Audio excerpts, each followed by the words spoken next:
Case ఛేదించిన SI Maraiah police సిబ్బందిని అభినందించి reward అందించిన ఇబ్రహీంపట్నం ఏసీపీ కేవీపీ రాజు ఈ సందర్భంగా ఏసీపీ మాట్లాడుతూ ఎవరైనా వ్యాపారస్తులు పనిలోకి వచ్చే వారి యొక్క వివరాలను ముందుగానే తెలుసుకోవాలని సూచించారు. వ్యాపారస్తులు డబ్బులు కౌంటర్ కాకుండా ఇళ్లలోకి తీసుకెళ్లారని సూచించారు. ప్రతి షాపులో ఖచ్చితంగా సీసీ కెమెరాలను ఏర్పాటు చేసుకోవాలని సూచించారు.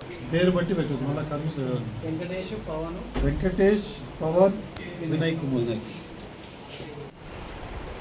6/24 సంవత్సరం మార్నింగ్ అందాజా 9 గంటల ప్రాంతంలో మా ఇబ్రహీంపట్నం పోలీస్ స్టేషన్ నందు జి నగేష్ అనే స్థానిక వ్యాపారస్తుడు బాలాజీ కిరాణం నడుపుతూ మంచాల రోడ్లో ఉంటుంది. తను వచ్చి కంప్లైంట్ ఇవ్వడం జరిగింది. ఆ కంప్లైంట్ యొక్క వివరాలు ఏంటంటే తన షాప్లో దాదాపు 5 లక్షల రూపాయలు విలువ 5 లక్షల రూపాయలు క్యాష్, తర్వాత ఒక తులం బంగారు కాయిన్ దాంట్లో పెట్టిపోతే గుర్తు తెలియని వ్యక్తులు అక్రమంగా బ్యాక్ నుంచి ప్రవేశించి తాళాలు పగలగొట్టి దాన్ని తీసుకెళ్ళిపోయారని దీని మీద ఫిర్యాదు ఇవ్వడం జరిగింది. వెంటనే స్థానిక ఇన్స్పెక్టర్ గారు, తర్వాత ఎస్ఐఆర్ అందరూ కూడా ఒక కేసు రిజిస్టర్ చేయడం జరిగింది. క్రైమ్ నెంబర్ 280/2024 కింద కేసు రిజిస్టర్ చేశారు. రిజిస్ట్రేషన్ వెంటనే ఆ రోజు నూతన రాష్ట్ర ఆవిర్భావ దినోత్సవం అయినప్పటికీ కూడా వీళ్ళు ఇమీడియట్గా యాక్ట్ చేసి సీన్కి వెళ్ళి సీన్లో ఉండే సాక్ష్యాలన్నీ కూడా సేకరించడం జరిగింది. అలాగే క్లూస్ టీమ్ కూడా ఇమీడియట్గా పిలిపించడం జరిగింది. అక్కడ ఫింగర్ ప్రింట్స్ అవన్నీ కూడా కలెక్ట్ చేయడం జరిగింది.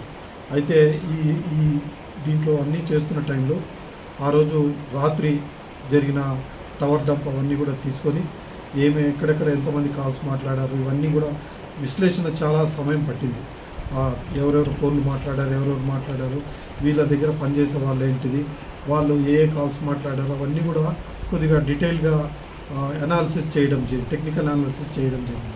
ఆ టెక్నికల్ అనాలిసిస్ చేయడంలో మాకు ఆ షాప్లో పనిచేసే ఇద్దరి మీద వాళ్ళ మీద అనుమానం రావడం జరిగింది.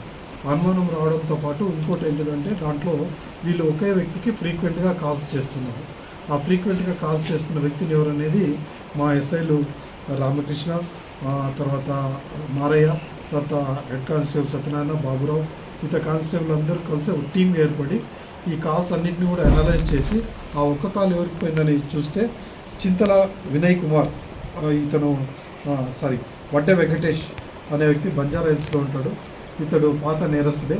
ఇతడు బంజారా హిల్స్లో కూడా ఒక సెల్ ఫోన్ దొంగతనం కేసు ఉంది. అలాగే జడ్చర్లలో కూడా ఒక బైక్ దొంగతనం కేసు ఉంది.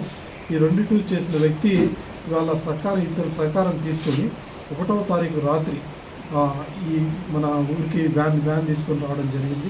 ఇకో వ్యాను TS12WE0284 అనే వ్యాన్లో వచ్చి దాంట్లో వెనక నుంచి ఎట్లా ప్రవేశించాలో కూడా వీళ్ళందరూ షాప్లో డబ్బులు పెట్టిపోవడము ఇవన్నీ కూడా వీళ్ళకి ముందుగా తెలుసు. కాబట్టి ఆ షాప్లో పనిచేసే పవన్ కుమార్ అండ్ వినయ్ కుమార్ వీళ్ళిద్దరు కూడా అతనికి ముందుగానే బ్రీఫ్ చేసిండ్రు ఎలాగ రావాలనే దాంతో అతి సునాయాసంగానే త్వరలో కంప్లీట్ చేసుకొని దీంట్లో అమౌంట్ అంతా తీసుకోవడం జరిగింది.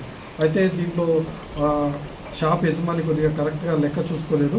ఆ లెక్క చూసుకోవడం వల్ల ఇంటాక్ట్గా ఈ అమౌంట్ అందరినీ కూడా నిన్న సాయంత్రం 5 గంటల ప్రాంతంలో ఈ నేరస్తులు పట్టుకోవడం ద్వారా ఈ రికవరీ అంతా కూడా సాధ్యమైంది. దీంట్లో టోటల్గా రికవరీ 3,16,000 రూపాయలు ఎంటైర్ మీరు చూస్తే కనుక నుంచి ఇవన్నీ షాప్లో వచ్చిన నోట్లని మీకు అర్థమవుతుంది. అలాగే ఒక గోల్డ్ కాయిన్ ఒకటి రికవర్ చేయడం. ఏమో సార్ గుంజండి కొంచెం